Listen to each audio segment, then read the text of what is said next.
கடந்து போவோம்.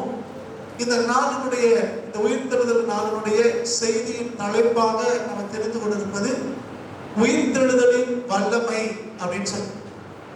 உயிர்த்தெழுதல் அப்படிங்கிறது சாதாரணமாய் நிகழ்ந்துவிட்ட ஒரு காரியம் அல்ல. அது தேவனுடைய வல்லமை வெளிப்பட்ட ஒரு நாள். இது தேவனுடைய வல்லமை வெளிப்பட்டதுனால தான் அந்த உயிர்த்தெழுதல் நாளை ஒரு அற்புதமாய் ஆச்சரியமாய் இன்றைக்கு வரைக்கும் நீங்கள் நானும் கொண்டாடி கொண்டிருக்கிறோம். இயேசுவானவர் பிறந்தது ஒரு அற்புதம் அப்படின்னு சொன்னோம்னா, இயேசு கிறிஸ்து உயிர்த்தெழுந்ததும் ஒரு அற்புதம் தான். இயேசு கிறிஸ்துவானவர் பிறக்கும் போது வேதம் சொல்கிறது, அவர் கன்னியின் வயிற்றிலே அவர் உட்பவித்து பிறந்தார் அப்படின்னு சொல்லி. மெடிக்கல் சயின்ஸால புரிந்து கொள்ள முடியாத ஒரு அற்புதம் அந்த நாட்களே நடந்தது. திருமணம் ஆகாத ஒரு பிள்ளைக்கு அன்றைக்கு ஆண்டவர் ஒரு குழந்தையாய் இந்த பூமியிலே பிறந்தார். அது ஆச்சரியமான ஒரு நிகழ்ச்சி, அற்புதமான ஒரு நிகழ்ச்சி. மருத்துவ சரித்திரத்திலே ஒரு சவாலான ஒரு நிகழ்வை தேவன் நிகழ்த்தினார். அதே போலதான் மறித்து விட்டால் எல்லாரையும் அடக்கம் பண்ணுவாங்க, அதோட முடிந்து விட்டது அவருடைய வாழ்க்கை அப்படின்னு இருக்கிற காலகட்டத்துல அப்படி இல்லை. உயிர்த்தெழுதல் என்று ஒன்று இருக்கிறது என்பதை முதல் பலனாய் நிரூபித்தது இயேசு கிறிஸ்துவனுடைய அந்த உயிர்த்தெழுதலின் நாள். இயேசு கிறிஸ்து மரித்தார், அடக்கம் பண்ணப்பட்டார். மூன்றாவது நாளிலே அவர் உயிர்த்தெழுந்தார் என்று சரித்திரம் நமக்கு ஆதாரம் சொல்கிறது. வேத புஸ்தகம் மாத்திரமல்ல, சரித்திரத்திலே பார்க்கிறோம். இன்னைக்கு வாசித்த 2 வேத பகுதியிலே நீங்க கவனிச்சிருப்பீங்களானா, முதலாவது வேத பகுதியை எழுதினவர் லூக்கா எழுதினார். லூக்கா என்பவர் ஒரு டாக்டர், வைத்தியர். அவர் அழகாய் அவர் பதிவு செய்கிறார். அந்த நாளில் என்ன நடந்தது என்பதை அவர் மிக தெளிவாய் அவர் பதிவு செய்கிறார். 2வது நம்ம வாசித்தது பவுலடியார் எழுதின ஒரு பகுதி. பவுல் நமக்கு தெரியும், யூத மார்க்கத்திலே வைராக்கியமானவர். அவர் இயேசு கிறிஸ்துவினுடைய அப்போஸ்தலராக, சீடராக ஆதி நாட்களில் இருந்தவர் அல்ல. அவர் தீவிர யூத மத வைராக்கியம் கொண்ட ஒரு மனுஷன். பின்னாட்களிலே அவர் தேவனை சந்தித்தார், தேவனுடைய காரியங்களை விசாரித்து அறிந்து கொண்டார். அவர் எழுதுகிறார், இயேசு கிறிஸ்து உயிர்த்தெழுந்தார் என்றும் அவர் யார் யாருக்கெல்லாம் தரிசனமானார் என்றும் அங்க 1 கொரிந்தியர் 15 ஒரு பெரிய பட்டியல் போடுறதை பார்க்கிறோம். ஏதோ ஒரு கதையாக, ஒரு கற்பனையாக வேதம் அதையெல்லாம் இங்கு போதிக்கவில்லை. பவுல் மிக தெளிவாய் பதிவு செய்கிறார், யார் யாருக்கு இயேசு கிறிஸ்து எங்கே தரிசனமானார். அது கடைசி அவர் சொல்ற 8வது வசனத்துல, 7வது வசனத்துல அவர் சொல்லுகிறார், கடைசியில அகால பிறவி போன்ற எனக்கும் தரிசனமானார் என்று சொல்லுகிறார். மற்றவங்க எல்லாருக்கும் அங்கெல்லாம் இயேசு தரிசனமானார், அது மாத்திரமல்ல எனக்கும் தரிசனமானார், நானும் அவர் கண்ணால கண்டேன் என்று எழுதுகிறார். நமஸ்கார வீதியிலே அவர் இயேசு கிறிஸ்துவை முகமுகமாய் சந்தித்தவர். அவர் இந்த உயிர்த்தெழுதலின் நாள் அப்படிங்கிறது ஒரு கற்பனை கதையின் நாள் அல்ல. ஏதோ ஒரு இமேஜினரியாக ஒரு நாளை செலிப்ரேட் பண்ணுவதற்காக நீங்களாலும் கூடி வரவில்லை. சரித்திரபூர்வமான ஒரு நிகழ்வை கொண்டாடும்படி நீங்கள் நாளைக்கு கூடி வந்திருக்கிறோம். அப்ப உயிர்த்தெழுதல் அப்படிங்கிற அந்த வார்த்தை நமக்குள்ள வரும்போதெல்லாம் நமக்குள்ளே ஒரு தைரியம், ஒரு வைராக்கியம், ஒரு நம்பிக்கை, ஒரு புதிய விசுவாசம் நமக்குள்ள உருவாக வேண்டியதாக இருக்கிறது. ஆண்டவராக இயேசு கிறிஸ்து மரித்து அடக்கம் பண்ணப்பட்டு அவர் உயிர்த்தெழுந்தார். இதே போல நம்ம வாழ்க்கையில எதுல எல்லாம் முடிந்ததுன்னு நினைக்கிறோமோ அத்தனையிலும் தேவன் ஒரு புதிய துவக்கத்தை உங்களுக்கு எனக்கு ஆண்டவர் வச்சிருக்கிறார். டாக்டர் ஒன்று சொல்லலாம், வைத்தியர் ஒன்று சொல்லலாம், சொந்த பந்தங்கள் ஒன்று சொல்லலாம், நம்ம நம்பி இருக்கிறவங்களெல்லாம் ஒன்று சொல்லலாம்.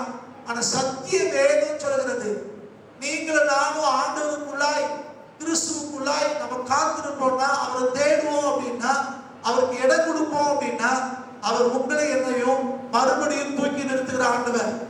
இந்த உயிர்த்தெழுதல் நாளுக்கு முன்னால நடந்த 2 காரியங்களை நான் முன்னால வைக்க விரும்புகிறேன். முதல் காரியம் சிலுவை மரணம். சிலுவை மரணம் அப்படிங்கிறது எல்லாரும் நிகழ்ச்சியாய் பார்க்கப்பட்ட ஒரு நிகழ்ச்சி. ஆண்டவராக இயேசு கிறிஸ்துவை குறித்து அன்னைக்கு இருந்தவர்கள் எல்லாம் ஒரு நிகழ்ச்சியாய் பார்த்தார்கள். அநேக ரட்சிப்புகளை நடத்தினார், அநேக வியாதிகளை சுகமாக்கினார், அநேக பேய் பிசாசுகளை துரத்தினார், அற்புதமாய் அதிசயமாய் சாப்பாடுகளை அவருக்கு கொடுத்தார், இயற்கையின் மீது அவர் நடந்தார், அதிகாரத்தை வெளிப்படுத்தி காட்டினார். இதையெல்லாம் கண்ணா ஒரு ஞாயிற்றுக்கிழமையிலே ஓசன்னா என்று பாட்டு பாடி அவர் வரவேற்ற கூட்டம் அடுத்து சொல்லுகிறது அவரை சிலுவையில் அறையும் என்று அவருக்கு எதிராக முழக்கமிட்டார்கள். அப்படி காரியங்கள் எல்லாம் தலைகீழாய் மாறி இருந்த நாள் அந்த சிலுவை நாள். ஆனால் அந்த சிலுவை மரணத்துக்கு பின்பு ஒரு பெரிய அமைதி இருக்கிறதை நம்ம பார்க்கிறோம். அதான் சனிக்கிழமை ஒரு பெரிய அமைதி. அவரை கொண்டு போய் அடக்கம் பண்ணிட்டாங்க. வெள்ளிக்கிழமை முடியறதுக்குள்ளாக ஓய்வு நாள் தோங்குறதுக்கு முன்னால அடக்கம் செய்து விட்டார்கள். அதன் பின்பு ஒரு பெரிய அமைதி நிலவிச்சு. என்ன நடந்ததுன்னு தெரியல. சீசர்கள் எல்லாம் ஓடி போய் பயந்து போய் மேகநிலை ஒளிந்திருக்கிறார்கள். எல்லாருக்குள்ள ஒரு பயம் இருந்தது.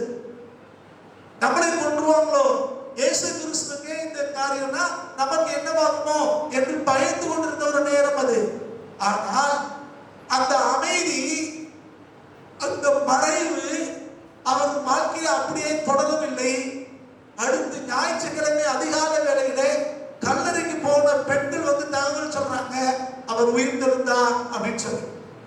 அப்படின்னா நீங்களும் நானும் படுகிற பாடுகள், மற்றவங்க நம்மளை இகழும் போதும் நம்மளை கேவலமா பேசும் போதும் நமக்கு அவ்வளவுதான் என்று எல்லாரும் யோசிக்கும் போதும் நீங்களும் நானும் அமைதியா இருக்க கற்றுக்கொள்ளுமையானால், நீங்களும் நானும் சமாதானத்தோடு கர்த்தர் எல்லாவற்றையும் அறிவார் என்று விட்டு கொடுத்து பொறுமையா இருப்போமையானால் அடுத்த நாள் ஒரு உயிர்த்தெழுதலின் நாளா இருக்கும்.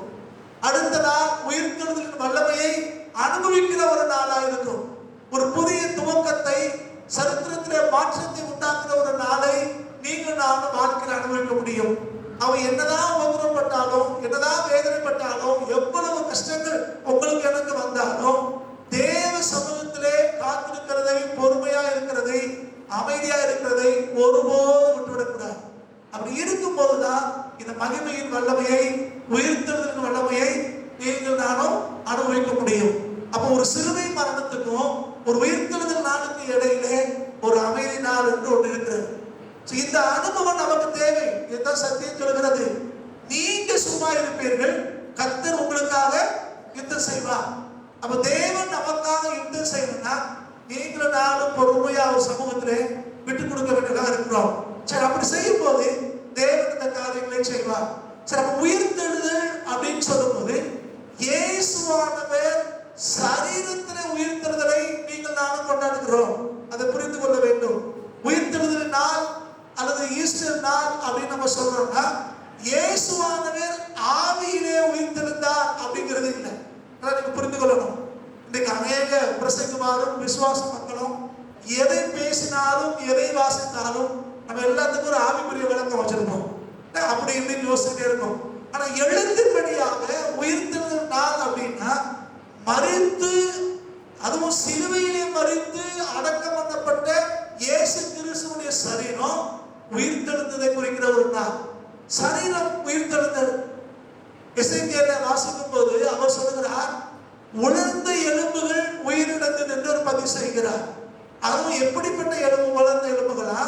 யுத்தத்திலே தோற்று போன வீரர்களுடைய எலும்புகள். யுத்தத்தில் தோற்றவங்க எப்படி இருப்பாங்க? தலையை வெட்டிருப்பாங்க, காலை வெட்டிருப்பாங்க, கையை வெட்டிருப்பாங்க. இப்படி தனித்தனியாய் கிடந்த எலும்புகள் அது எல்லாம் ஒன்று சேர்ந்து அது உயிரிழந்து மகா பெரிய சேனையாய் எழுந்து நின்றது என்று எசேக்கியேல் பதிவு செய்கிறார். அதே மாதிரி தான் இயேசுவானவர் சாதாரணமாய் மரிக்கவில்லை. அவர் சிலுவையிலே மரித்தார். வெள்ளிக்கிழமை தியானிக்கும் போது 2 பேர் சொன்னாங்க, அவர் சரீரத்தில் எவ்வளவு காயங்கள் இருந்தது இதெல்லாம் அவங்க பதிவு செய்தார்கள். இயேசு கிறிஸ்துவை அடித்த சாட்டையில, நுனியில இரும்பு கொக்கிகளும் அந்த முள்ளுகளும் இருக்குமா. நம்ம கிராமத்துல இருந்து வந்தவங்களுக்கு தெரியும். கிணத்துல ஏதாவது பொருளை போட்டாச்சுன்னா இந்த வாளி இறக்கும் போது கையில தூழ்ந்துருவாங்க அல்லது விட்டுருவாங்க. அதை திரும்ப எடுப்பதற்கு பாதாள கரண்டின்னு ஒன்று போடுவாங்க. பாதாள கரண்டி எப்படி இருக்கும்? எல்லா பக்கமும் வளைஞ்சிருக்கும். அதை போய் உள்ள போட்டா ஏதாவது ஒன்று சிக்கி இழுத்துட்டு வரும். அந்த மாதிரி பாதாள கரண்டி மாதிரி இருக்கு அந்த சாட்டிய நுனியில இருக்குமா. அப்படி அடிக்கும் போது ஒரு முறை அடிச்சு இழுக்கிறாங்க அப்படின்னா சரீரத்தில் இருந்த சதைகள் எல்லாம் பிச்சுட்டு வருமா. ஒரு சரித்திர ஆசிரியர் எழுதுகிறார், இயேசுவானவரை சாட்டையில் அடித்த அந்த இடத்துல சுற்றிலும் இருந்த சுவர்கள் எல்லாம் இயேசு கிறிஸ்துவனுடைய சரீர துண்டுகளும் இரத்தங்களுமா நிறைஞ்சிருந்ததுன்னு எழுதுகிறார். அவர் பதிவு செய்கிறார், காயங்கள் என்று பன்மையிலே சொல்லுகிறீர்கள், ஆனால் என்னால் அதை ஏற்றுக்கொள்ள முடியாது. காரணம் என்னன்னா, அவர் இடத்துல ஒரு இடம் கூட நல்ல இடம் என்று ஒரு சரீரத்துல இல்லை. அதனால முழு சரீரமே காயமாய் மாறிவிட்டது. நீங்க சொல்ற மாதிரி இந்த நம்பர் என்னால சொல்ல முடியாது, முழு சரீரத்திலையும் நல்ல இடம் என்று ஒன்று கூட இல்லை என்று அவர் பதிவு செய்கிறார். அப்படி உபத்திரவத்துக்குள்ளாய் போன அந்த இயேசுடைய சரீரம் தான் மூன்றாவது நாளிலே ஒரு குறையும் இல்லாம மீண்டுமாய் உயிர்த்தெழுந்தது. அப்ப உயிர்த்தெழுந்ததுன்னா இயேசு சரீரத்திலே மரித்து அடக்கம் பண்ணப்பட்டு உயிர்த்தெழுந்தார். அதுவும் எப்படிப்பட்ட சரீரம்? சிலுவையிலே தொங்கின சரீரம், சாட்டைகளாலே அடிவாங்கின சரீரம், ஆணிகளாலே கடாவப்பட்ட சரீரம், தலையிலே முள்முடி ஏந்தின ஒரு சரீரம். அது அந்த சரீரம் தான் திரும்பவும் உயிர்த்தெழுந்தது. அப்ப உயிர்த்தெழுந்தல் அப்படின்னா ஏதோ ஒரு ஆவிக்குரிய காரியம் நினைக்க கூடாது. சரீரத்திலே இயேசு உயிர்த்தெழுந்தார். ஈஸ்டர் அப்படிங்கிற வார்த்தை பொதுவா பைபிள்ல இல்ல, அது புறஜாதியாருடைய விக்கிரக ஆராதனைக்குரிய வார்த்தை என்று சில வேத பண்டிதர்கள் சொல்லுகிறார்கள். ஆனால் ஈஸ்டர்ங்கிற வார்த்தை இருக்கா இல்லையாங்கிற இது நமக்கு தேவையில்லை. உயிர்த்தெழுந்தார் என்பதுதான் உண்மையான நிகழ்வு. அதை செலிப்ரேட் பண்றதுக்காகத்தான் நீங்கள் நான் இன்னைக்கு கூடி வந்திருக்கிறோம். அப்போ உயிர்த்தெழுதல் அப்படின்னாலே இயேசுவானவர் சரீரத்தில் உயிர்த்தெழுந்தார் அப்படிங்கிறத குறிக்கிற ஒரு நாள். இது குறித்து நம்ம வேதத்திலிருந்து சில காரியங்களை நம்ம தியானிக்க போகிறோம். முதலாவதாக பரிசுத்த யோவான் எழுதின நற்செய்தி நூல் 2ஆம் அதிகாரம் 19 21 வரைக்கும். இயேசு அவங்களுக்கு பிரதியுத்தரமாக, இந்த ஆலயத்தை இடித்து போடுங்கள், 3 நாளைக்குள்ளே இதை எழுப்புவேன் என்றார். அப்பொழுது யூதர்கள், இந்த ஆலயத்தை கட்ட 46 வருஷம் சென்றதே, நீர் இதை 3 நாளைக்குள்ளே எழுப்புவீரோ என்றார்கள். அவரோ நம்முடைய சரீரமாகிய ஆலயத்தை குறித்து பேசினார். மத்தேயு 27ஆம் அதிகாரம் 39 40. மத்தேயு 27ஆம் அதிகாரம்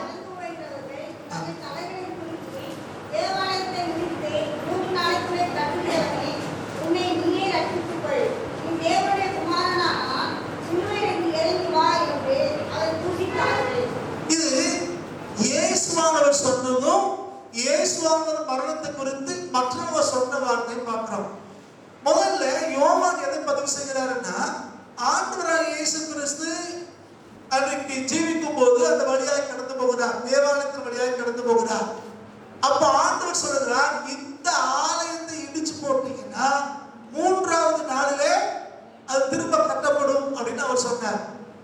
அப்ப எல்லாரும் நினைக்கிறாங்க, இந்த ஆலயத்தை இடிப்பார்கள், அந்த எழுத்தின்படியாய் கட்டப்பட்டிருக்கிற அந்த சாலமோனுடைய ஆலயத்தை பற்றி அவர் பேசுகிறார் என்று அவர்கள் யோசித்தார்கள். ஆனா வேதம் சொல்கிறது, இயேசுவானவர் தம்முடைய சரீரத்தை குறித்து பேசினார் என்று சொல்கிறது. அப்ப இயேசு கிறிஸ்து இந்த பூமியிலே சிலுவை மரணத்துக்கு போறதுக்கு முன்னாலேயே அவர் தெளிவாய் அவர் சொல்லிவிட்டார், என் சரீரத்தை நீங்க இடித்து போடுவீங்க, சரீரத்தை நீங்க அழிச்சிருவீங்க, எனக்கு மரணம் உண்டாகும், ஆனால் 3ஆவது நாளிலே நான் திரும்ப உயிரோடு எழுந்திருப்பேன் என்று ஆண்டவர் அன்றைக்கு சொல்லுகிறார். அப்ப இயேசு தம் மரிக்க போறதையும் தன் திரும்ப 3ஆவது நாளிலே உயிர்த்தெழ போறதையும் ஆண்டவர் முன்னுரைத்தார். அதன்படி இயேசுவானவர் மரித்தார். இப்ப இயேசு மரித்து சிலுவையில் தொங்கிக் கொண்டிருக்கிறார். அந்த வழியா போறவங்க அதை பார்த்து விட்டு இயேசுவை கேலி செய்கிறார்கள். ஆலயத்தை இடிச்சாலே 3ஆவது நாள்ல கட்டி எழுப்பிடுவேன்னு சொன்னாரே, இன்னைக்கு ஏன் சிலுவையில் தொங்கிக் கொண்டிருக்கிறார் என்று அவங்க கேலி செய்றாங்க. என்னைக்கு கேலி செய்றாங்க? இயேசுடைய சரீரம் சிலுவையிலே தொங்கும் போது. ஆனா ஆண்டவர் என்ன சொன்னார்? 3ஆவது நாள்ல என்னாரு? ஆனா 3ஆவது நாள் வரைக்கும் இவங்க காத்திருக்கல. அந்த காத்திருக்காம அவருடைய மரணத்தை பார்த்த மாத்திரத்துல எல்லாரும் இயேசுவை குறை சொன்னார்கள். இன்றைக்கு இதுதான் நம்ம உலகத்தில் நடந்து கொண்டிருக்கிறது. இயேசுவானவர் என்ன சொன்னாரோ அது அப்படியே நடக்கும். ஆனா அநேகர் என்ன நினைக்கிறாங்கன்னா, அதை புரிந்து கொள்ள முடியாம அவசரப்பட்டு இயேசுவையோ வேத வசனங்களையோ குறை சொல்லுறதை நம்ம பார்க்கிறோம். ஆனா நீங்களும் நானும் கர்த்தருடைய வார்த்தைக்காய் காத்திருப்போம்னா தேவ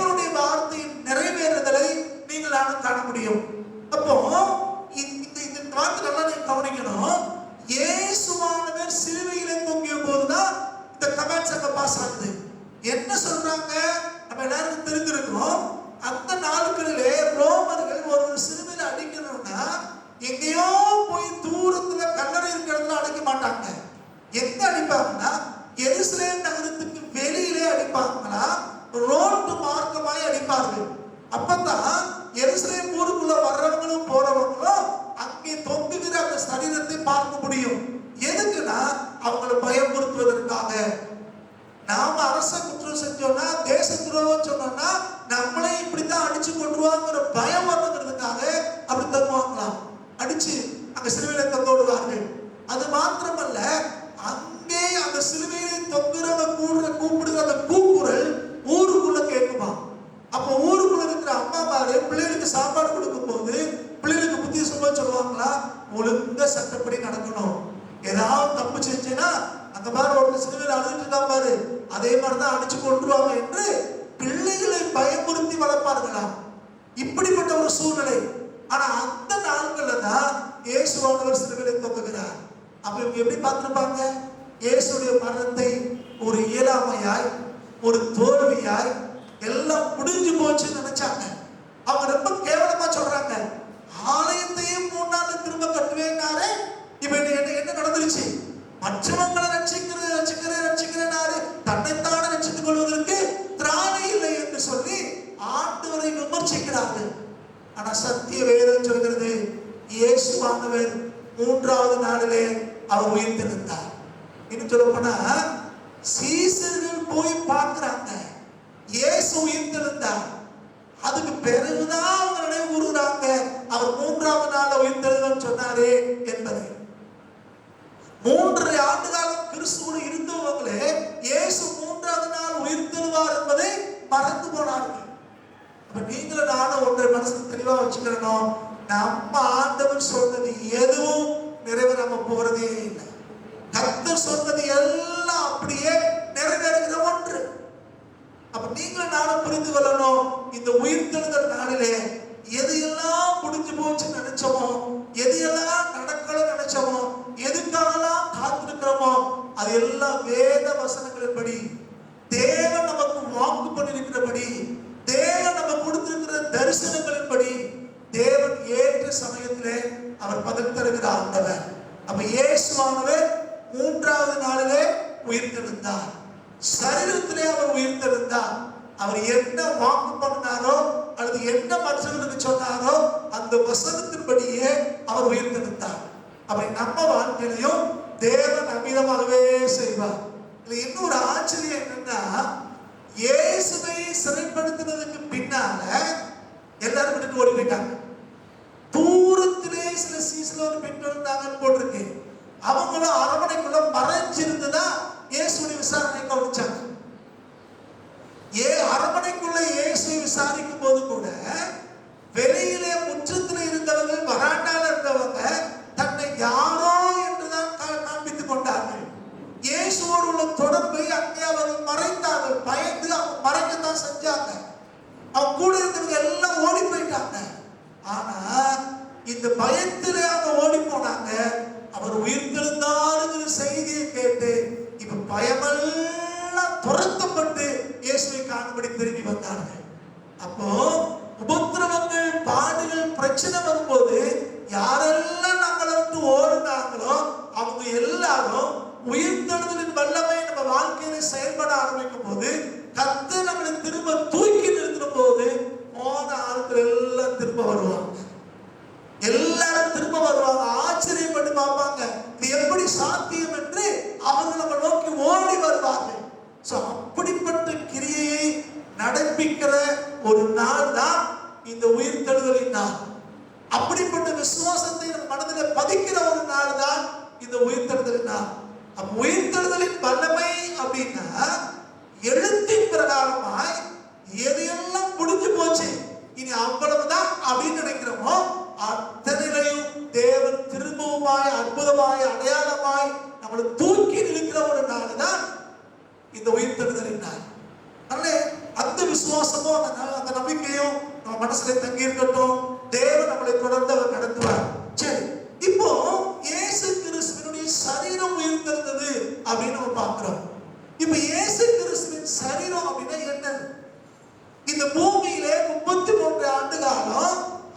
மனுஷனாய் வந்து ஜீவித்தாரே அந்த சரீரம் மாத்திரம் இயேசு கிறிஸ்துவின் சரீரம் என்று வேதம் அழைக்கவில்லை. எபேசியர் நிருபம் 4ஆம் அதிகாரம் 12வது வசனத்தை வாசிங்க. எபேசியர் 4ஆம் அதிகாரம் 12ஆம் வசனம். பரிசுத்தவான்கள் சீர்பொருந்தும் பொருட்டு சுவிசேஷ ஊழியத்தின் வேலைக்காகவும் கிறிஸ்துவின் சரீரமாகிய சபையானது பக்தி விருத்தி அடைவதற்காகவும். அப்ப என்ன சொல்லுகிறார்? கிறிஸ்துவின் சரீரம் என்னதான்? சபைங்கிற. இயேசு கிறிஸ்துவினுடைய சரீரம் இந்த சபை அப்படிங்கிற. சரி, இந்த சபையை குறித்து வேதம் என்ன சொல்கிறது? நீங்க சரியா நீங்க வாசித்தீங்கன்னா மத்தேயு எழுதின சுவிசேஷம் 16ஆம் அதிகாரம் 18வது வசனம். மத்தேயு 16ஆம் அதிகாரம் 18வது வசனம். நான் உங்களுக்கு சொல்லுகிறேன்,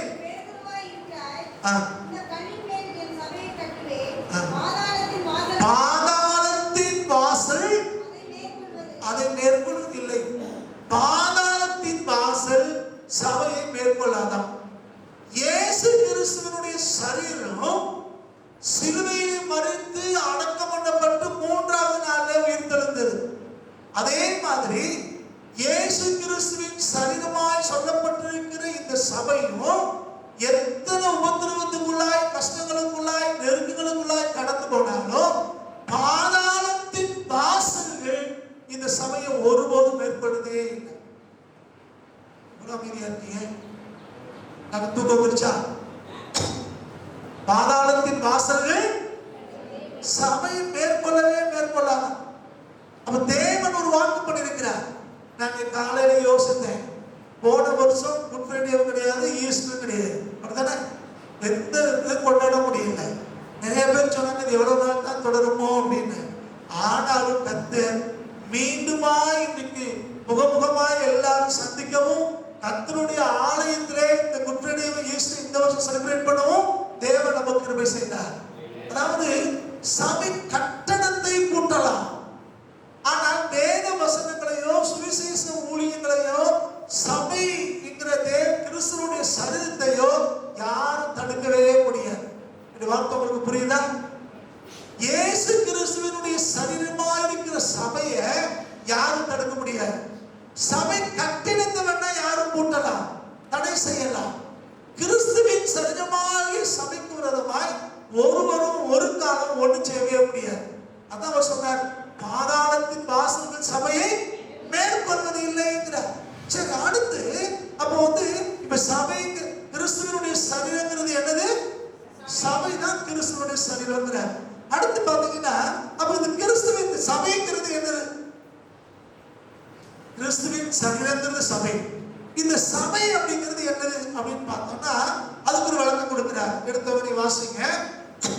1 கொரிந்தியர் 3ஆம் அதிகாரம் 16வது வசனம். 1 கொரிந்தியர் 3:16. நீங்கள் தேவனுடைய ஆலயமா இருக்கிறீர்கள்,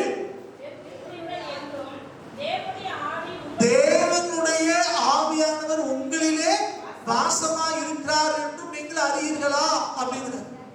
அப்ப இப்ப சபைங்கிறது என்னது, ஆலயம்ங்கிறது என்னதுன்னா நீங்களும் நானும் தான் தேவனுடைய ஆலயம். நமக்குள்ளே தேவ ஆவியானவர் வாசம் பண்ணுகிறார். அப்போ கிறிஸ்துவின் சரீரத்தை சிலுவையிலே அடித்தார்கள், அடக்கம் பண்ணினார்கள், அது 3வது நாள்ல உயிர்த்தெழுந்தது. அதே மாதிரி கிறிஸ்துவின் சரீரமாயிருக்கிற சபையும் அது உயிர்த்தெழும். அது யாரும் தடுக்க முடியாது, யாரும் அதை ஒழிக்க முடியாது, அதுக்கு எதிராக யாரும் செயல்பட முடியாது. பாதாளத்தின் எந்த வாசலும் சபையை மேற்கொள்ளாதுங்கிறார். இப்ப அடுத்து சபைக்கு இன்னொரு விளக்கத்தை கொடுக்கிறார். சபைனா என்னது அப்படின்னா நீங்களும் நானும் தான் சபை. இந்த கட்டடம் சபை கிடையாது, ஆலயங்கிறது இந்த கட்டடம் கிடையாது. நீங்களும் நானும் தான் தேவனுடைய ஆலயம். இப்ப நமக்குள்ள தேவ ஆவியானவர் இருக்கிறார். அதனால எப்படி மரித்த இயேசுவின் சரீரம் உயிர்த்தெழுந்ததோ அதே போல உங்களுக்குள்ள எனக்குள்ள தேவ ஆவியானவர் வாசம் பண்ணுகிறதுனால நமக்கு விரோதமாய் என்ன காரியம் செய்யப்பட்டாலும், நமக்கு எதிராய் யாரு என்ன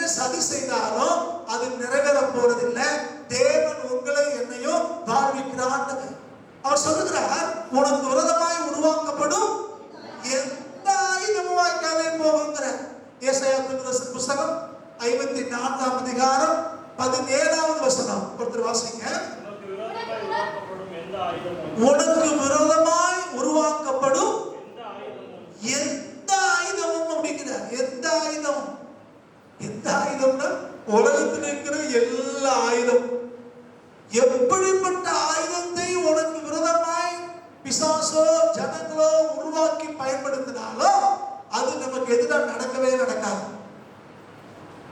சில பேரு நம்மளை பத்தி தூசிப்பாங்க, தவறான செய்திகளை பரப்புவாங்க, சதி செய்வாங்க, ஆயுதத்தை எடுத்துட்டு வருவாங்க. சில வருஷங்களுக்கு முன்னால் நம்ம தியானம் பண்ணோம், நெகேமியாவுக்கு விரோதமாக எப்படி அநேகர் யுத்தம் செய்தாங்க அப்படின்னு. ஆயுதம் எடுத்து யுத்தத்துக்கு வந்தவங்களை விட வெளியிருந்து வார்த்தையினாலே இருந்தவர்கள், உள்ளே இருந்து இருந்தவங்க சோர்வு, அப்புறம் சமாதானத்துக்கு காரியம் வர்றது, இப்படிலாம் பல விதத்திலே அன்றைக்கு நெகேமியாவை சோர்ந்து பண்ணும்படியும் அலங்கத்தை கற்றபடி தடுத்து நிறுத்தபடியும் பல விதத்திலே அவங்க இருந்தாங்க. அதே போல நமக்கு விரோதமாய் எப்படிப்பட்ட ஆயுதங்களை பயன்படுத்தினாலும் சரி அதில் எதுவும் வாய்க்காது என்று தேவன் நமக்கு வாக்கு பண்ணியிருக்கிறார். நம்ம இந்த உயிர்த்தெழுதல் நாளிலே நீங்களும் நானும் தெளிவாய் புரிந்து கொள்ள வேண்டும். நம்ம ஆண்டவர் நம்ம கூட இருக்கிறார், அவன் நமக்குள்ள வாசம் பண்ணுகிறார். அதனால நமக்கு விரோதமாய் எந்த சக்தியாலும் எந்த ஆயுதம் எழுப்பினாலும் நம்மளை தடுக்கவே முடியாது. எதுவும் நமக்கு எதிராக வாய்க்கவே வாய்க்காது என்று வேதம் சொல்கிறது. அப்ப இந்த உயிர்த்தெழுதல் நாளை கொண்டாட வந்திருக்கிற நீங்களும் நானும் தெளிவாய் புரிந்து கொள்ளணும். நமக்கு விரோதமாய் யார் என்ன கிரியை செஞ்சாலும், நமக்கு விரோதமாய் என்ன சதி பண்ணாலும், என்ன திட்டம் போட்டாலும், எப்படிப்பட்ட ஆயுதங்களையும் அவங்க பயன்படுத்தினாலும் கர்த்தருடைய பிள்ளைகளுக்கு எதிராக அது நடக்கவே நடக்காது. தேவன் நம்ம கூட இருக்கிறபடினாலே, அவர் ஜெய கிறிஸ்து நம்ம கூட இருக்கிறபடினாலே, அவர் மரணத்தை ஜெயித்தவர் நம்ம கூட இருக்கிறபடினாலே எல்லா ஆயுதங்களையும் அவர் வாய்க்காலே போக செய்வார். அந்த விசுவாசமும் நம்பிக்கையும் நமக்கு தேவையா இருக்கிறது. இந்த உயிர்த்தெழுதலின் வல்லமை அப்படிங்கிறது உங்களுக்கு விரோதமாய் எனக்கு விரோதமாய் செயல்படுகிற எல்லா சக்திகளையும் மேற்கொள்ளக்கூடிய ஒன்று. நீங்க சரித்திரத்திலே வாசி பார்ப்போமையானால் சரித்திரம் உங்களுக்கு எனக்கும் தெளிவாய் சில காரியங்களை பதிவு செய்திருக்கிறது. எருசலேம் தேவாலயத்தை குறித்து நமக்கு தெரியும். எருசலேம் தேவாலயத்துல என்ன நடந்ததா உங்களுக்கு தெரியும். முன்னாடி ஒரு முறை அதை குறித்து பேசின ஞாபகம் எனக்கு இருக்கிறது. என்ன நடந்துச்சு அப்படின்னா ஒரு பெரிய லிஸ்டே இருக்கிறது. நான் எல்லாத்தையும் சொல்றதுக்கு நேரம் இல்லை. ஒரு சில காரியம் நான் சொல்ல விரும்புகிறேன். எருசலேம் தேவாலயம் முதலில் யாரால் கட்டப்பட்டுச்சு? சாலமோனால கட்டப்பட்டது. சாலமோனால கட்டப்பட்ட எருசலேம் தேவாலயம் இடிக்கப்பட்டது. யார் காலத்தில் இடிக்கப்பட்டுச்சு? நேபுகாத்நேச்சார் காலத்துல முதலாவது இடிக்கப்பட்டது. திரும்பவும் எஸ்ரா நெகேமியா காலத்துல அது திரும்ப எழுப்பித்து கட்டப்படுகிறது. செருபாபேல் எல்லாரும் அந்த காலத்துல இருந்தாங்க, அது திரும்ப எழுப்பித்து கட்டினாங்க. அப்படி எழுப்பித்து கட்டப்பட்ட அந்த ஆலயத்தை பல பேர் விரிவாக்கம் செஞ்சாங்க. அதன் பின்பு தீர்த்து ராயனாலே கிபி 70 முற்றிலுமாக இடிக்கப்பட்டது நமக்கு தெரியும். இதுக்கு இடையில நடந்தது என்ன அப்படின்னா, பல முறை அந்நியர்கள் படையெடுத்து வந்து எருசலேம் தேவாலயத்தை சிறைப்படுத்தியிருக்கிறார்கள், அதை தீட்டுப்படுத்தியிருக்கிறாங்க. அங்க இருந்த பரிசுத்த தட்டுப்பட்டு சாமான்களை எல்லாம் கொள்ளடிச்சுட்டு போயிருந்தாங்க. சில ராஜாக்கள் டூப்ளிகேட் சாமான வச்சிருக்காங்க. பல முறை அது பூட்டப்பட்டிருக்கிறது. மிக மிக மோசமாக நடத்தப்பட்டிருக்கிறது. பன்றிகளை போய் பலிபீடத்திலே பரிசீலித்திருக்கிறார்கள். இப்படி எல்லாம் தீட்டுப்படுத்தப்பட்டாலும் ஆலயத்துக்கு விரோதமாய் காரியங்கள் நடந்துகிட்டே இருந்தாலும் தேவன் அதை திரும்ப திரும்ப எழுப்பித்து கட்டி பயன்படுத்தி கொண்டேதான் இருந்தார். இன்னைக்கு அந்த கட்டணம் இல்லை, ஆனால் வேதம் வாக்குப்படுகிறது எருசலேம் தேவாலயம் திரும்ப ஒரு ஸ்தானத்துல கட்டப்படும் என்று சொல்லியிருக்கிறது. இது ஆலயம். அதே மாதிரி இஸ்ரவேல் ஜனங்களை யோசித்து பாருங்க, இஸ்ரவேல் தேசத்தை யோசித்து பாருங்க. இஸ்ரவேல் தேசம் இப்ப 70க்கு பின்னால உலக வரைபடத்திலேயே இல்லை. 1948 வருஷத்துலதான் திரும்ப இஸ்ரவேல் தேசமே உருவாகிறது. அப்ப இடப்பட்ட காலத்துல அந்த ஜனங்கள் அந்த தேசம் என்னமாயிடுச்சு? உலகமெல்லாம் செதறி போய் கிடந்தாங்க. தாய்மொழியை மறந்தார்கள். அங்கெல்லாம் செதறி கிடந்தாங்க. அப்ப இஸ்ரவேலுக்கு தேசம் முற்றிலும் அழிந்திருந்தது. ஆனா திரும்பவும் தேவன் அதை ஒன்று சேர்ந்தார். தம்முடைய சொந்த பகுதிக்கு திரும்ப வந்தாங்க. எருசலேமிலே அவர் குடியேறினார்கள். இஸ்ரேல் தேசத்திலே குடியேறினாங்க. இன்றைக்கும் அந்த தேசம் தழைத்து வளர்ந்து கொண்டிருக்கிறது. அதே போல யூத ஜனங்களை யோசித்து பாருங்கள். உலகத்துல அதிகமாய் உபத்திரப்பட்ட ஒரு இனம் உண்டானால் அது யூத இனம் மட்டும்தான். அடுத்து யூத இனத்துக்கு அடுத்து இனம் அடிப்படையிலே அதிகம் பாதிக்கப்பட்டவர்கள் தமிழ் இன மக்கள். யூதர் சரித்திரத்தையும் தமிழின சரித்திரத்தையும் பார்த்தீங்கன்னா மோரலஸ் ஈக்குவலா தான் இருக்கும். அவங்க எப்படியெல்லாம் வேதனைப்பட்டாங்களோ, எப்படியெல்லாம் கஷ்டங்களை அனுபவிச்சாங்களோ, அடிமைத்தனத்துக்குள்ள போனாங்களோ, அதே மாதிரி தான் தமிழ் மக்களும் இருந்திருக்கார்கள். இப்பவும் அதே சதிக்குள்ளதான் எப்படி யூதர்கள் போறாங்களோ அதே மாதிரி தமிழ் மக்களுக்கு போயிட்டு இருக்காங்க. ஒரு பெரிய சதி பின்னல் பின்னால் நடந்து கொண்டிருக்கிறது இந்த இனத்திற்கு எதிராக. ஆனால் இந்த யூத ஜனங்கள் ஒருபோது தோற்று போனதாக சரித்திரமே இல்லை. கர்த்தர் அவர்களை திரும்ப தூக்கி நிறுத்திக் கொண்டே இருந்தார். அப்ப யூத ஜனமாகட்டும், இஸ்ரேல் தேசமாகட்டும், எருசலேம் தேவாலயமாகட்டும், அது எல்லாம் தீட்டுப்படுத்தப்பட்டாலும், அது பூட்டப்பட்டாலும், அது அவமானப்படுத்தப்பட்டாலும், அதுக்கு எதிராக படையெடுப்புகள் நடந்தாலும், அது கொள்ளையடிக்கப்பட்டாலும் திரும்ப திரும்ப அது தேவன் தூக்கி நிறுத்தி கொண்டே இருந்தார். அதே மாதிரி தான் நமக்கு விரோதமாய் எந்த காரியங்கள் நடந்தாலும் திரும்பவும் தேவன் நம்மை தூக்கி நிறுத்துவார். திரும்பவும் தேவன் நம்மை பயன்படுத்துவார். திரும்பவும் தேவன் நம்ம காரியங்கள் எல்லாம் வாய்க்க பண்ணுவார். நமக்கு எதிராக செயல்படுகிற எல்லா சக்திகளுக்கு மத்தியிலே கர்த்தர் நம்மை தூக்கி நிறுத்துகிற ஒரு ஆண்டவர். அப்ப எல்லா சதித்திட்டங்களும் இயேசு கிறிஸ்துவினாலே முறியடிக்கப்படும் அப்படிங்கிறத உறுதிப்படுத்துகிற, நினைவூட்டுகிற, திரும்பவும் விசுவாசத்துடன் நடத்துகிற ஒரு நாள் இந்த உயிர்த்தெழுதலின் நாள். அதை நம்ம மனசுல பதிக்க வேண்டியதா இருக்கிறோம். அப்ப யூத சமுதாயம், எருசலேம் தேவாலயம், இஸ்ரேல் தேசம், இது எல்லாமே திரும்ப கட்டப்பட்டது. அதே மாதிரி தான் இயேசு கிறிஸ்துவினுடைய சரீரம். ஏற்கனவே பார்த்தோம், சபையும் அப்படித்தான், நம்முடைய விசுவாசிகளாக நமக்கும் அது நடக்குதுன்னு. அதே நேரத்துல நாம சில காரியங்களை புரிந்து கொள்ள வேண்டும். எதுல எல்லாம் தேவன் நம்மை திரும்ப எடுப்பித்து கட்டுகிறார்? முதல் காரியம் என்னன்னா, சமூகத்தை தேவன் எடுப்பித்து கட்டுகிறார். சமுதாயங்களை தேவன் கட்டுகிறார். மறந்து விடக்கூடாது. முதல்ல சொன்னதுதான் திரும்ப ஞாபகப்படுத்துகிறேன். யூத ஜனங்கள் அவங்க சிதறிண்டு இருந்தார்கள். ஆனா தேவன் அவர்களை திரும்ப தூக்கி நிறுத்தினார். அதே மாதிரி தான் நம்ம வாழ்க்கையிலே கூட கர்த்தர் ஒரு குடும்பமாய், குழுவாய், சமூகமாய் நம்மளை தேவன் திரும்ப தூக்கி நிறுத்த முடியும். எவ்வளவு கீழே போயிருந்தாலும், எவ்வளவு ஒடுக்கப்பட்டிருந்தாலும், எவ்வளவு அவமானப்பட்டிருந்தாலும், எப்படிப்பட்ட சிறை கூட அனுபவத்துக்குள் நம்ம கடந்து போயிருந்தாலும், கிறிஸ்துவை நம்ம அறியும் போது, வேத வசனத்தை பின்பற்ற ஆரம்பிக்கும் போது தேவன் அங்க மிகப்பெரிய ஒரு மாற்றத்தை கொண்டு வருவார். நீங்க உலக சரித்திரத்தெல்லாம் வாசித்து பாருங்க. அடிமைகளாய் காலனி ஆதிக்கத்துக்கு கீழே இருந்த எல்லா தேசங்களையும் சுதந்திரம் வந்ததற்கு, ஒரு விடியல் வந்ததற்கு மூல காரணம் யாருன்னு பாத்தீங்கன்னா, ஒரு ஆண்டவருடைய பிள்ளையா இருப்பார், ஒரு மிஷனரியா இருப்பார், ஒரு போதகரா இருப்பார், ஒரு சுவிசேஷகரா இருப்பார். இவர் போய் கிறிஸ்துவை அறிவிச்சதுனாலதான் தேசங்களிலே விடுதலை வந்திருக்கிறது. நம்ம ஊருக்கு கூட, நம்முடைய இந்திய தேசத்திற்கு 1947 வருஷத்துல ஆங்கிலேயர்களுக்கு நமக்கு விடுதலை கிடைச்சது. இந்த விடுதலைக்கு மூல காரணம் யாருதான்? மிஷனரிமார். மிஷனரிமார் இல்ல அப்படின்னா காங்கிரஸ் கட்சி ஆரம்பிக்கப்பட்டிருக்காது. காங்கிரஸ் கட்சி இல்லைன்னா இந்தியாவுக்கு சுதந்திரமே இல்லாம போயிருக்கும். இந்த மாதிரி ஒவ்வொரு நாட்டு சரித்திரத்தை பார்த்தீங்கன்னா அங்க யாரோ ஒரு மிஷனரி ரத்தம் சிந்தி அவர்களுக்கு விடுதலையை கொண்டு வந்திருக்கிறார். இவ்விதமாய் ஒரு இனமாய், ஒரு தேசமாய் தேவன் விடுதலையை கொடுக்கிற ஆண்டவர், திரும்ப தூக்கி நிறுத்துகிற ஆண்டவர்.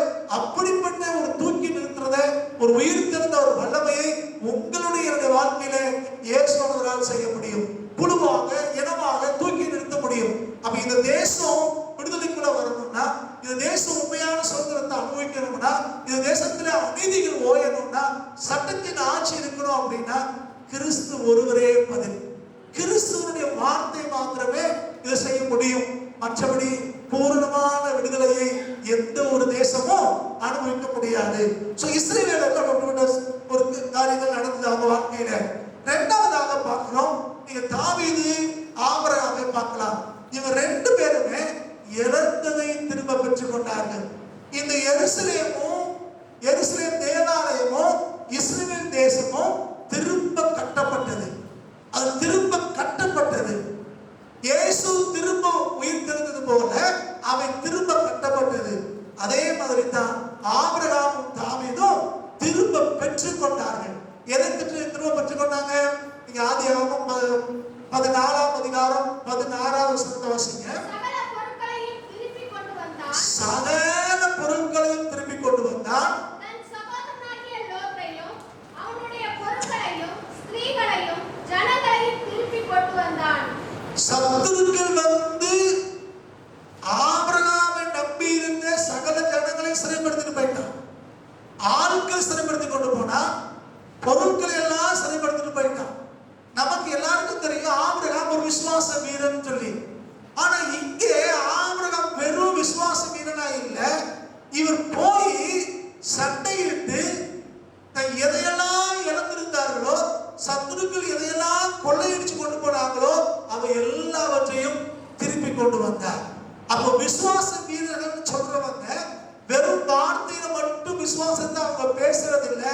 வாழ்க்கையிலே அதை வாழ்ந்து காட்டினார்கள். எதை இழந்தாங்களோ அதை திருப்பி கொண்டு வந்தார்கள். அப்ப இன்னைக்கு நம்முடைய சமூகம், நம்முடைய உறவு ஜனங்கள், நம்முடைய சிநேகிதமார் எதையெல்லாம் இழந்திருக்காங்களோ அதை திரும்ப பெற்றுக்கொள்ள வேண்டுமானால் நீங்களும் நானும் களத்துல இறங்கி செயல்பட வேண்டியவர்களாக இருக்கிறோம். களம் பணி செய்யாம, இறங்கி கிரியை செய்யாம மீட்புங்கிறது இல்ல, விடுதலைங்கிறது இல்ல, ஒரு உயர்வுங்கிறது இல்ல. அப்ப திரும்ப இழந்த எல்லாவற்றையும் பெற்றுக்கொள்ள வேண்டுமானால் அது நாம மாத்திரமல்ல, நம்முடைய உறவு ஜனங்கள், சிநேகிதர்கள், நம்ம தேசம் எல்லாவற்றையும் திரும்ப பெற்றுக்கொள்ளணும்னா நீங்கள் நான் செயல்பட வேண்டியதாக இருக்கிறோம். அதுக்கு மூல காரணமாக இருப்பவர் கர்த்தர். அதே மாதிரி தான் தாவீது குறித்து வாசிக்கிறோம். 1 சாமுவேலிலே 1 சாமுவேல் 30ஆம் அதிகாரம் 19ஆவது வசனத்திலே வாசிக்கும் போது,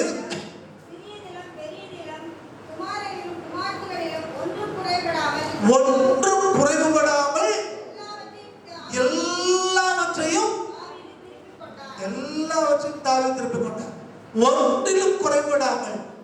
எதையெல்லாம் நம்ம இழந்திருக்கிறோம் நினைக்கிறோமோ, சுகமா இருக்கலாம், பலமா இருக்கலாம், சந்தோஷமா இருக்கலாம், பணமா இருக்கலாம், எதையெல்லாம் நம்ம கடந்த காலங்களில் இழந்திருக்கிறோமோ அதுல ஒன்று கூட குறைவுபடாம சகலத்தையும் திருப்பிக் கொள்ளும்படி கர்த்தர் உங்களுக்கு எனக்கு உதவி செய்கிற ஆண்டவர். சகலத்தையும் திருப்பிக் கொள்ளும்படி, ஒன்று குறைவுபடாமல். நம்ம நினைக்கிறோம் ஒரு காலத்துல இப்படி இருந்தோம், அதை இழந்துட்டோம், ஒரு காலத்துல இப்படி இருந்துச்சு, அதெல்லாம் இல்ல, நம்ம யோசிக்கிறோம். சத்திய வேதம் சொல்கிறது எதையெல்லாம் இழந்திருக்கிறோமோ அதையெல்லாம் திருப்பிக் கொள்ள முடியும். அது நமக்கு தேவன் கொடுக்கிற வாக்குத்தத்தம். அப்ப தேசமாய், இனமாய் திரும்ப கட்டப்படும்.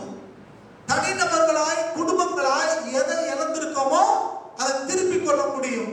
மூன்றாவதாக தொழிலிலே நம்ம எதை இழந்திருக்கோமோ அதை திரும்ப துவக்க முடியும். நல்ல ஒரு உதாரணம் லூக்கா 5ஆம் அதிகாரம் 5ஆவது வசனம் எல்லாருக்கும் தெரியும். பேதுரு மீன் பிடிச்சிட்டு இருக்கிறார். அவர் ராம் முழுவதும் பிரயாசப்பட்டு ஒன்றுமே அகப்படவில்லை.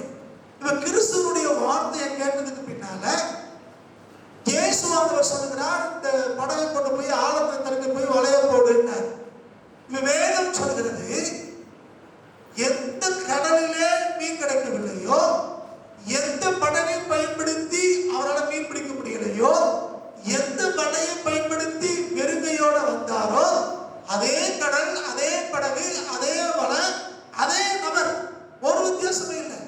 ஒரே ஒரு வித்தியாசம் என்னன்னா, முதலிலே கிறிஸ்துவின் வார்த்தையை அவர் கேட்கவில்லை, இவர் கர்த்தருடைய வார்த்தையை அவர் கேட்டாரு, இயேசுடைய கட்டளையை கேட்டாரு.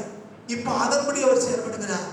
தேவனுடைய வார்த்தையை கேட்டு வளைய போட்ட உடனே அவர் எங்க கஷ்டப்பட்டாரோ அதே இடத்துல, எந்த இழைப்பை சந்தித்தாரோ அதே இடத்துல, எந்த இடத்துல ராமுழுவதும் பிரயாசப்பட்டு ஒன்று அகப்படலன்னு சொன்னாரோ அதே இடத்துல இப்போ வலை கிழிந்து போற அளவுக்கு தேவன் அவருக்கு மீனை கொடுத்தார்.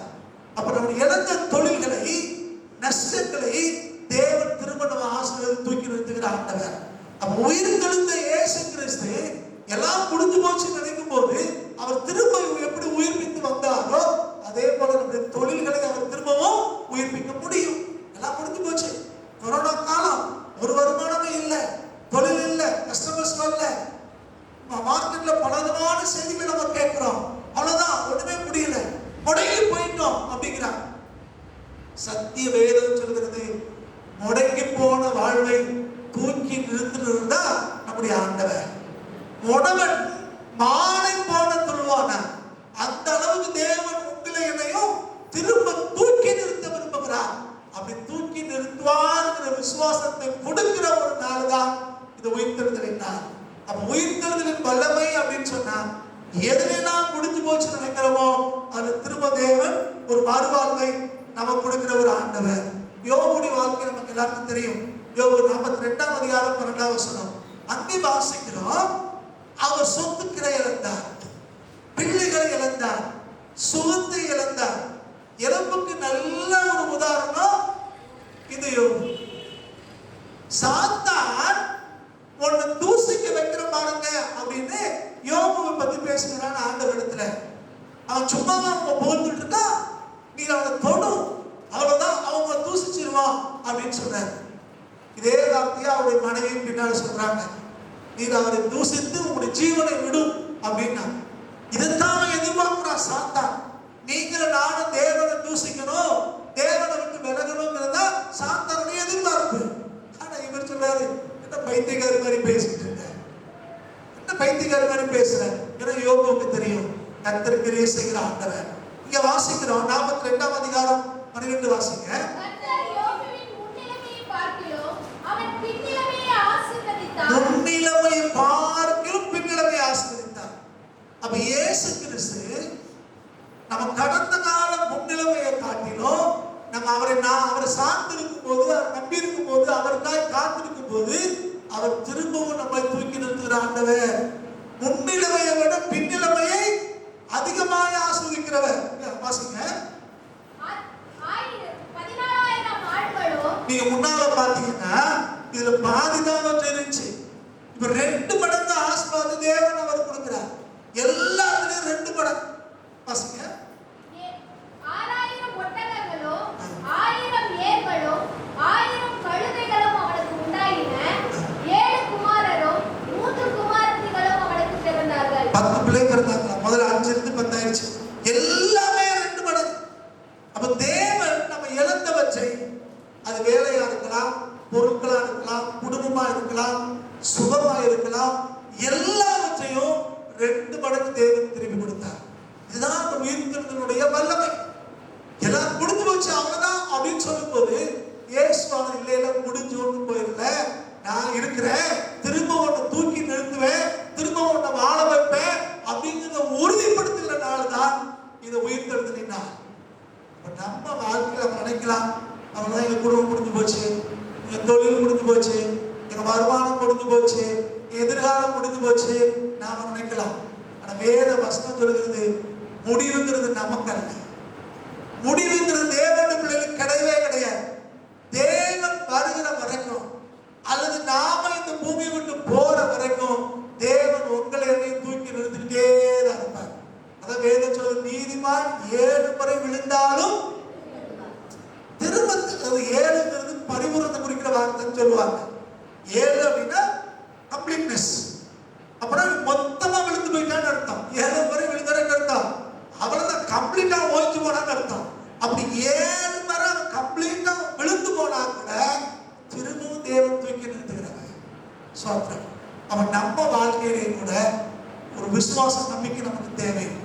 எந்த இடத்துல நம்பிக்கை இழந்திருக்கோமோ, எதுல ஐயோ எதிர்காலமே இல்லைன்னு நினைக்கிறோமோ, எதை பார்த்துட்டு அவ்வளவுதான் எல்லாம் இல்லாம இருக்குன்னு யோசிக்கிறோமோ, அதிலே தேவன் உங்களுக்கு எனக்கு விடுதலை கொடுக்கிற ஆண்டவர். கடைசியா ஒரு கருத்து சொல்லி நான் முடிக்க விரும்புகிறேன். நம்ம எல்லாருக்கும் தெரிந்த ஒரு காரியம், பல முறை நான் உங்களுக்கு சொல்லியிருக்கேன், உங்களுக்கு தெரியும். ஆண்டவராக இயேசு கிறிஸ்து ஒரு கிராமத்துக்கு வந்தார். அவர் வர்றாலும் தெரிஞ்ச உடனே எல்லாம் ஒரு பெரும் கூட்டம் வந்துட்டாங்க. இயேசு வீட்டுக்குள்ள போனாரு. வாசல்ல, ஜன்னல்ல, எல்லா இடத்துலயும் ஒரே கூட்டம், எல்லா இடத்துலயும் கூட்டம். இயேசுவை காண முடியவில்லை. 4 பேர் ஒருத்தர் கட்டில வச்சு தூக்கிட்டு வராங்க. அவர் திமிர்வாதம் உள்ளவர், பேரலிட்டிக் அட்டாக்கா இருந்தது. அவரால் நடக்க முடியாது, எந்திக்க முடியாது, என்ன செய்யறது தெரியல. அப்ப இந்த 4 விசுவாச வீரர்களும் கர்த்தர் மேல நம்பிக்கை வச்சவங்க உறுதியா தீர்மானம் எடுக்காம இயேசுவை பார்க்காம போகவே கூடாது. உடனே வீட்டு மேல ஏறி ஓட்டை பிரிச்சு மேலிருந்து கீழே அவர் சரீரத்தை இறங்கினார்கள். எல்லாம் கவனிக்கணும். நீங்களும் நானும் தெளிவாக புரிந்து கொள்ள வேண்டும். எல்லா வாசலும் அடைக்கப்பட்டிருந்தாலும் கர்த்தருடைய பிள்ளைகளுக்கு என்று தேவன் மேலே ஒரு வாசலை வைத்திருக்கிறார். அப்போ நம்ம தொழிலா இருக்கலாம், படிப்பா இருக்கலாம், வேலையா இருக்கலாம், குடும்பமா இருக்கலாம், எதிர்கால திட்டங்களா இருக்கலாம், எல்லாமே அடமட்டு போச்சு, என்ன செய்யுது அப்படின்னு யோசிக்கிறோமா? தேவனுடைய உயிர்த்தெழுதலின் வல்லமை இன்றைக்கும் கிரியை செய்யக்கூடியதாக இருக்கிறது. தேவனுடைய உயிர்த்தெழுதலின் வல்லமை இன்னைக்கு நம்முடைய வாழ்க்கையில இன்னைக்கு செயல்படக்கூடியதாக இருக்கிறது. அந்த தேவனுடைய வல்லமை உங்களை என்னையும் திரும்பவும் தூக்கி நிறுத்தும். எல்லா வழிகளும் அடைஞ்சு போனா கூட நமக்கென்று தேவன் வழியை திறப்பார். நீங்கள் நானும் போற பாதை ஒரே இருளா தெரியலாம், ஆனா தேவன் நமக்கென்று வெளிச்சத்தை வைத்திருக்கிறார். அந்த நம்பிக்கையோடும் விசுவாசத்தோடும் நாம் தொடர்ந்து ஓடுவோம். கர்த்தர் நம்ம வாழ்க்கையில பெரிய காரியங்களை செய்வார். ஜெபமா எல்லாரும் தேவ சமூகத்தில் எழுந்து நிற்போம். கர்த்தருடைய முகத்தை நோக்கி பார்க்கலாம். தேவனுடைய உயிர்த்தெழுதலின் வல்லமை உங்களை என்னையும் திரும்ப தூக்கி நிறுத்தும். தேவனுடைய உயிர்த்தெழுதலின் வல்லமை நமக்கு விரோதமாய் உருவாக்கப்படுகிற எல்லா ஆயுதங்களையும் வாய்க்காதே போக செய்யும். தேவனுடைய உயிர்த்தெழுதலின் வல்லமை நம்முடைய தொழிலை, நம்முடைய குடும்பத்தை, நம்முடைய வருமானத்தை, சோத்திரம் எல்லாவற்றையும் திரும்ப தூக்கி நிறுத்தும். ஆண்டவரே, எல்லாம் இருளாய் தெரிகிறது, எதிர்காலத்து குறித்த நம்பிக்கை இல்லையே என்று நீங்கள் நானும் யோசிக்கலாம். ஆனா சத்திய வேதம் நமக்கு சொல்கிறது, நம்ம கர்த்தர் நமக்கு சொல்லுகிறார், உயிர்த்தெழுதலின் வல்லமை இன்றைக்கு நம்மளோடு இருக்கிறது. தேவனுடைய உயிர்த்தெழுதல் வல்லமை இன்றைக்கும் கிரியை செய்யும்.